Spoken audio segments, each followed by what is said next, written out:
Jeg vil vise en anvendelse af Logger Pro. Jeg har nogle måltal, som er en strækning som funktion af tiden. Så vil jeg prøve at bruge Logger Pro til at bestemme hastighed og energier. Måltallene sætter jeg lige ind her. Jeg har dem liggende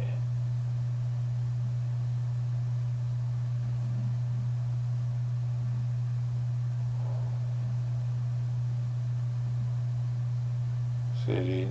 Ja, der var den. Her har jeg exit. Prøver lige at kalde det T for tid. Og C og enhed sekunder. Og den er udført på Y. Vil jeg kalde S.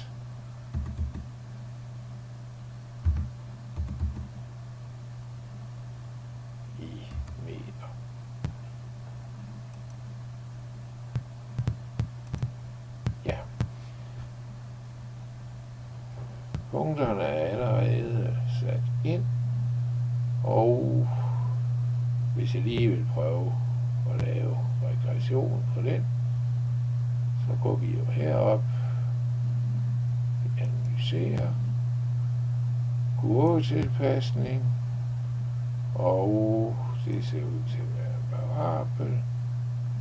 Prøv tilpasning, så har vi den der. Okay. Så vil jeg prøve at lave middelhastighederne fra begyndelsespunktet og ud til de enkelte punkter. Så jeg skal ind her i data, og så en ny beregnet kolonne, og det skal være S divideret med T, og den skal igen S divideret med T, og enheden er jo meter per sekund. Og så skal jeg have udtrykket ind her, og der har jeg variablen S, som skal divideres med variablen T. Så er den der. Og så kan jeg gå herover og se den. Den har vi der. Det tyder på en lineær sammenhæng. Regressionen kan vi lave lidt senere. Jeg vil også have momentanhastigheden ind, og det vil jeg gøre ved at lave tangenter, og det har vi en metode her i Logger Pro, som kan gøre.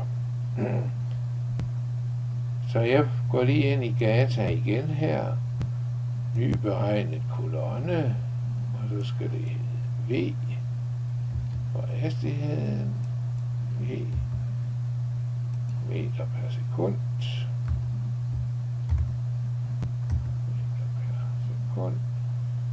og så aktiverer jeg funktioner, regning, og så den der differentialkvotient af variablen S med hensyn til, og det vil sige komma, variablen T. Så får jeg lagt tangenter ind, og har vi så her, og så kan jeg lige se den, og så vil jeg have dem begge to ind, og så S over T og V ind i det samme, og det har vi så her. For at få den til at fylde det hele, hvor vi lige derop autoskalere, og så analyserer vi. Lineær tilpasning, og der kan vi tage begge to i et hug. Den, og så kan vi se dem. Ja, den ene har dobbelt så stor hældning som den anden. VT er jo den her nede, der jo har en hældning på 4 meter per sekund, og det vil sige, her har jeg nu fundet accelerationen til at være 4 meter per sekund. Ja. Så vil jeg prøve lige at have nogle energier ind i billedet, og så kan jeg nu lave en ny beregnet kolonne, og nu skal den hedde i pot her, og det kalder vi den også der, og enheden er jo joule, og så skal herned have den defineret, og det er jo MGH, og MAH i det her tilfælde. Og massen var 2 kilo, så det er 2 gange, og accelerationen den var 4, fandt vi ud af, gange,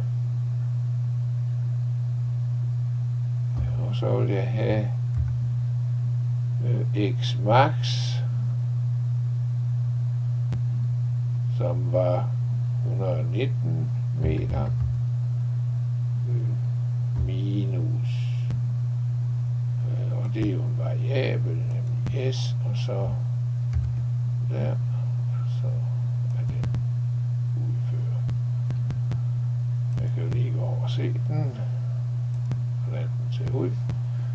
Det ser rimeligt ud. Så vil jeg også have e-kien ind.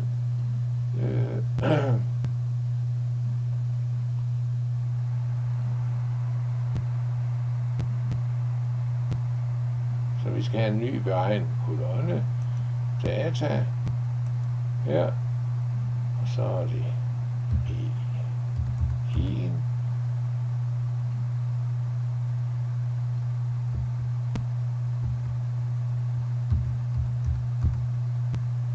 Der er det væk i enhed joule. Så skal jeg have udtrykket 0,5 gange massen, som var 2 kilogram, gange, og så variablen V i anden.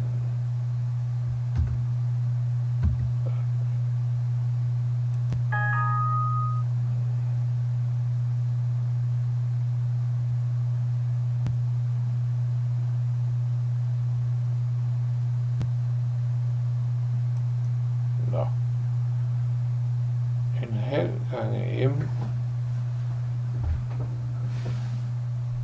gange manglede der åbenbart der, og så er der åbenbart for mig det der, der kommer lige slet til der, gange 2 gange, og så variabel V og i anden, så var den der. Vi går lige herind, og vil så have dem begge to inde, så lad os se.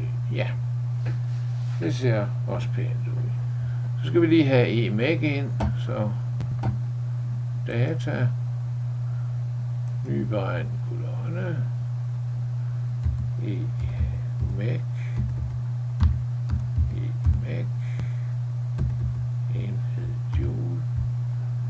så her er det jo variabel i pot plus variabel i en udført, og så skal vi lige have den ind også. Sådan, så har vi alle tre samme koordinatsystem. Så er den der. Og jeg kan tydeligt se, der er energibevarelse. Vi slutter her.